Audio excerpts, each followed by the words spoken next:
You may not be knowing this, that Tiger Hill, Tololing, Azadi Post and all these other peaks on the Indian occupied side are 20 km over the line of control. These mountains, whom you hear about in all these stories of Kargil war, are not on the border. The border is around 20 kilometers away from these mountains. That means when Pakistani army had to cross in the line of control, they had to walk 20 kilometers in a rugged mountainous terrain to reach the peak of Tiger Hill, Tololing and many others.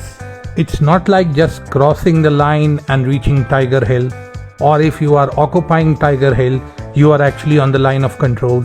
No, it's 20 kilometers over the line of control. We were 20 kilometers inside enemy terrain from line of control, and we used to run out of ammunition almost every day, every single day. Every day our bullets finished, every day our food reserved finished.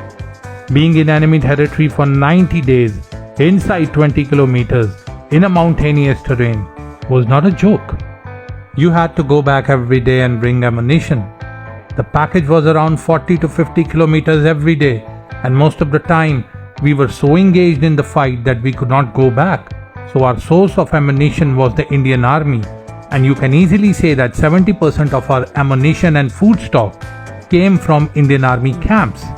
We used to attack there and bring their ammunition.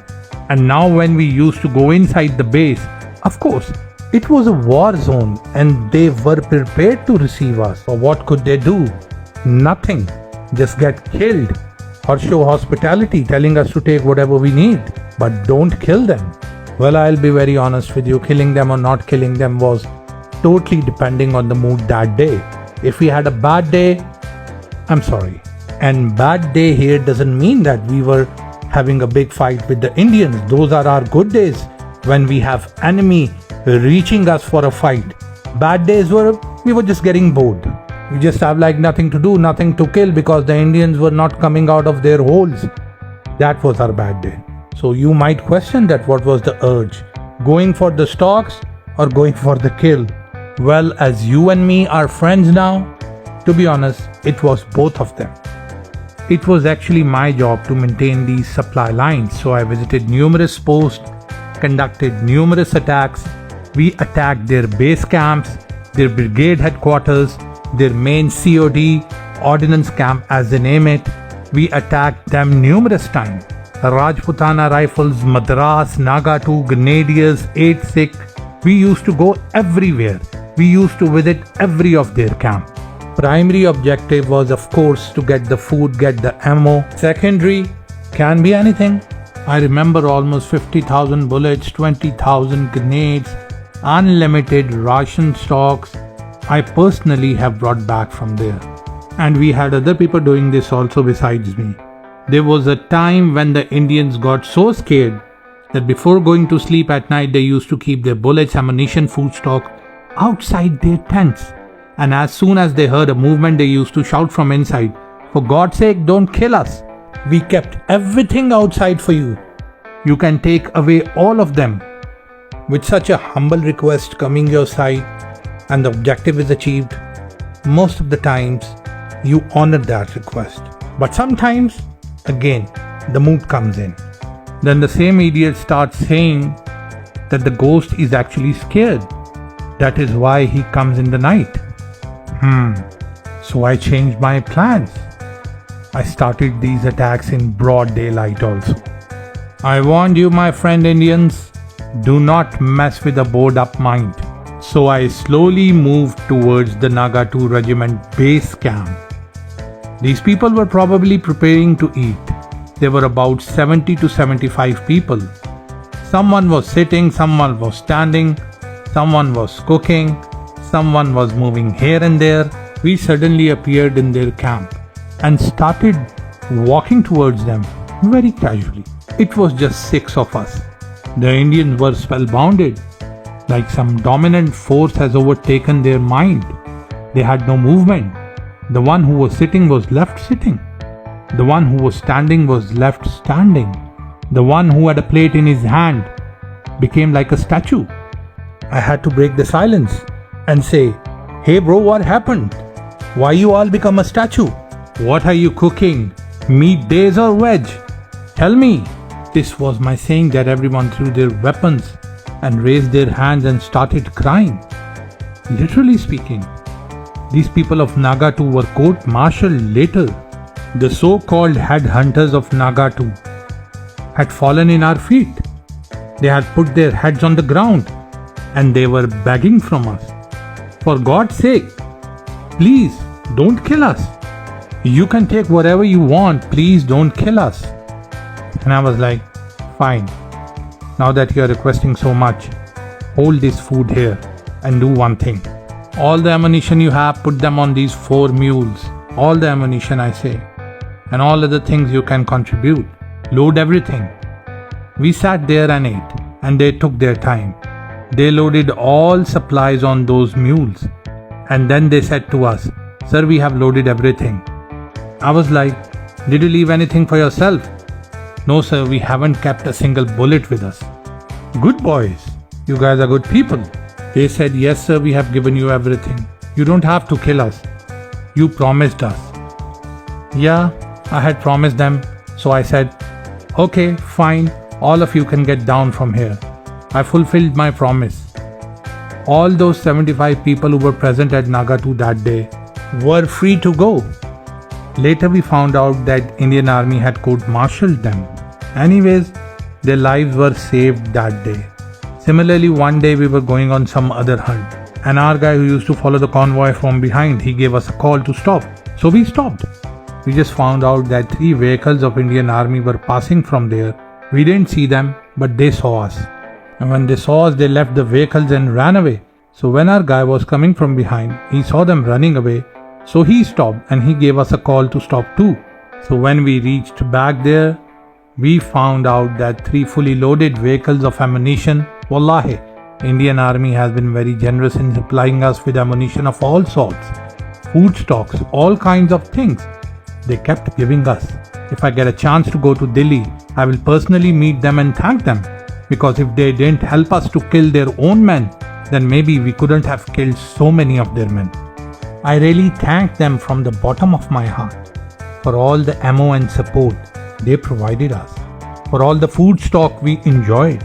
I personally offer them my humble gratitude.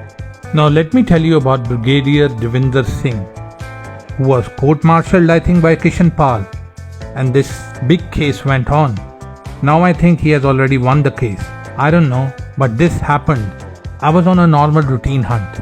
I went into their base and I saw everyone sleeping. So I went into one of the tents, which happens to be the tent of the commander. When I picked up the wallet from the table, I found out that this is some Brigadier Devinder Singh, probably passed out from heavy booze, but I don't know, he was just pretending he's half dead. So I did give him the grace of being dead already. I started searching for things on my comfort. I found his personal weapon, his uniform, properly dry cleaned, hanging in a hanger, and his personal gun. Those days we were having a lot of issue with the water, so our uniform used to get dirty and we have to wait like couple of days for the water to come on the top of the peak, so get them washed. So dry cleaned, ironed Indian uniform was always an attraction. We used to take it along with the other supplies. So we gathered all the things, including Brigadier Devinder's uniform, his personal weapon and wallet, and we went back to our post. I really did not know that these 3 things will trouble Devinder so much that he will get court-martialed later. First, it was said that he was court-martialed because of pretending to sleep while he was awake. I don't know, his acting was perfect. Otherwise, I would have shot him in the head. But who knows, Kishan would have his reasons to bring up these charges against him.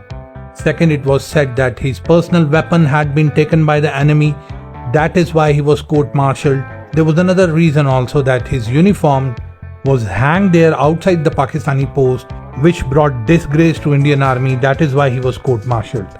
All of these happened. All of these were quoted as the reasons. But I will be very straight with you. There was nothing personal between me and Devinder. Kishan Pal and Devinder Singh both requested us to return his personal articles in the flag meeting. We returned his wallet. I retained the gun with me, his personal weapon, and it still is with me. Regarding his uniform, I will tell you, it is a bit sad, but nothing was planned, it just happened. We brought the uniform to our post and hanged it there where the enemy could see it. The Indian snipers used to shoot it again and again. They wanted to damage the uniform. Why? They wanted the uniform to be destroyed somehow. Maybe it was causing them a lot of shame. When General Joshi visited there, he got to know about the uniform. Well, I didn't know that Joshi is visiting the area, else I would have gone down and met him there also and fulfilled his wish. There was a lot of talk about this uniform in his visit. Anyways, they used sniper shots to destroy the poor uniform, and we were forced to tell them that this is your brigadier uniform. Don't shoot him. None of them listened and they kept shooting Brigadier Devinder's uniform. We finally took it off. And you remember from Nagatu, those mules we brought, donkeys, supply khachas, whatever you say them. One of them was getting sick because it was pretty cold out here. So we made him wear the uniform. That mule used to roam around the base all day. But as soon as the Indian fire came in, he used to run away and hide. He learned a lot of these things from his previous owners. And we used to teach him to come forward, catch him and bring him ahead of the base. But he used to run back. It seems he did not want to learn anything from the new owners. He used to nod when we used to talk to him. We used to tell him, Devinder Babu, Brigadier Sahab kya kar rahe hain? Aage aaye. He used to nod in agreement but never move an inch. As they say, every dog has its day.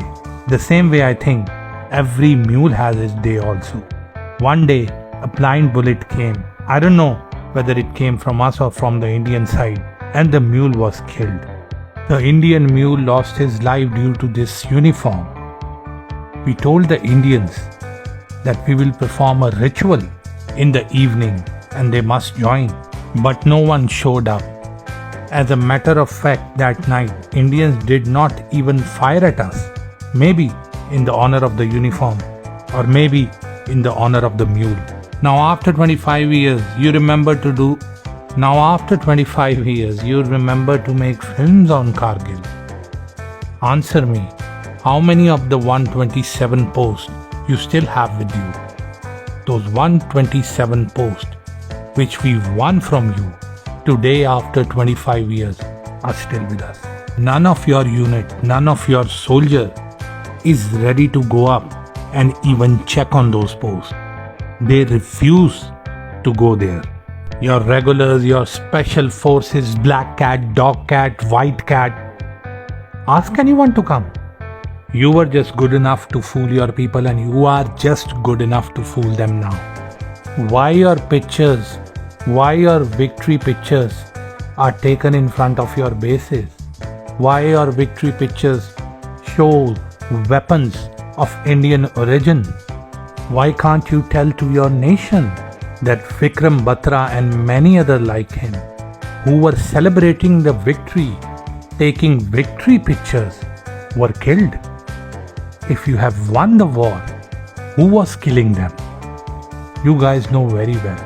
If you ever go up to those mountains, you will go further up to hell. You are still dependent on Google Earth. You have no idea whatsoever in these 76 years that how this terrain is like. Where are the ditches? Where are the caves?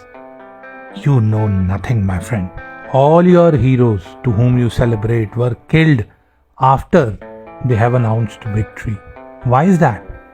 If you consider Tololing compound as the right flank and Tiger Hill as a left flank, then the Qadir post or Azadi post was in the middle of both. This whole compound is interlocked with each other. LalakJan was posted on the lone hill. Qadir post to us, one of the listening posts of the Azadi post, where Captain Ahmad was positioned. This ridge has a lot of bumps, so there were a lot of small listening posts there. Each post used to have like 2 to 3 maximum soldiers. They were basically gun hills, and LalakJan was occupying one of the gun posts. This episode of TGOK, The Ghost of Kargil, the audiobook by Naveed Sheikh in English language ends here. If you want to hear more episodes, please log on to saryas.com where you can purchase the Ghost of Kargil badge, you can purchase the audiobooks or the subscription. Also, you can hear to the same episode without the background score. Looking forward to host you on saryas.com.